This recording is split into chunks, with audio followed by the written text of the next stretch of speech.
سلام البنات، مرحبا بكم مرة جديدة في القناة. اليوم غادي نقترح عليكم طريقة تحضير فطيرة بالحامض في المقلاة. طريقة سهلة كيف ما عودتكم ومكونات جد بساط. نتمنى انها تنال الاعجاب ديالكم.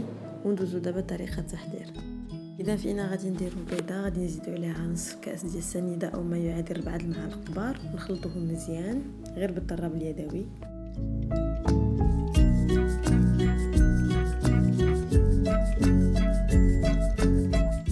غادي نزيدو دابا نصف كاس ديال الزيت مع الاستمرار في التحريك.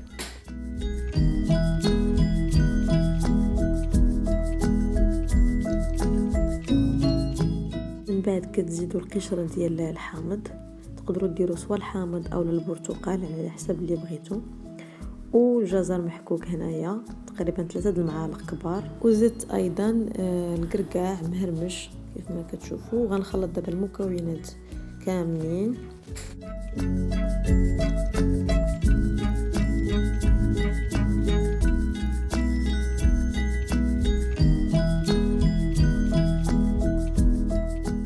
وهنايا غادي نزيد عصير ديال حامضه ديك اللي قشرنا. كيف قلت لكم تقدروا تستعملوا البرتقال على حسب النسمه اللي بغيتو، وكنستمر في التحريك. وهنا كنزيدو الدقيق، تقريبا هنا استعملت 2 ديال الاكواب او ما يعادل 8 ديال المعالق كبار مملوئين جيدا.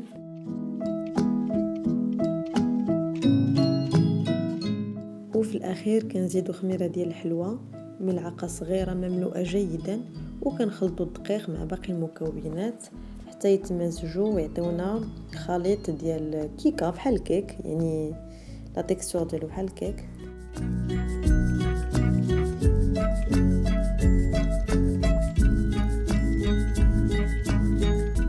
بالنسبه لطريقه الطهي فكناخذوا مقلاة، هذه راه ديمونسيون ديالها 23 سنتيم، دهنتها بالزبده ورشيتها بالكوك، وكنزيد عليها الخليط ديال الفطيره ديالنا. طريقه بحال الا غادي طيبوا الكيك، مي عوض ما غادي نديروها في الفران غادي نطيبوها في المقلاة. وكنديروها طيب فوق من البوطه على نار مهيله جدا. حاولوا انكم تغطيوها واحد 10 دقائق تقريبا بما يضاعف الحجم ديالها، عاد قلبوها من الجهه الاخرى، يعني بحال الا كطيبوا تورتيه كومسا باش كيتحمروا لنا الجوانب بجوجهم. كيكون هذا الشكل ديالها بعد ما طابت. انا شويه زدت عليها الطياب كيف ما كتشوفوا محمره بزاف من الفوق، مي ماشي مشكل. هنا غادي ندهنها بشويه لا كونفيتور، اي نوع الكونفيتور عندكم. انا استعملت كونفيتور ديال التين، وغادي ندهنها كيف ما كتشوفوا من الفوق.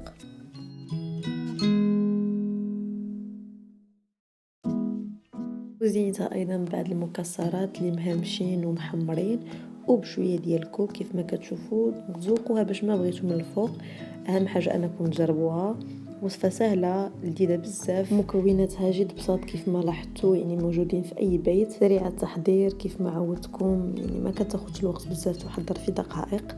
نتمنى انا الفيديو ديال اليوم البنات تكون نالت الاعجاب ديالكم. عجبتكم ما تنساوش تدعموني بلي لايك ولي كومونتير ديالكم، ولا كنتي اول مره غادي تشوفي القناه تابوناي وفعلي الجرس باش توصل ديما بالجديد. مرحبا بالجميع، ونتلاقاو عما قريب ان شاء الله. كيف ديما وصفه سهله وسريعه.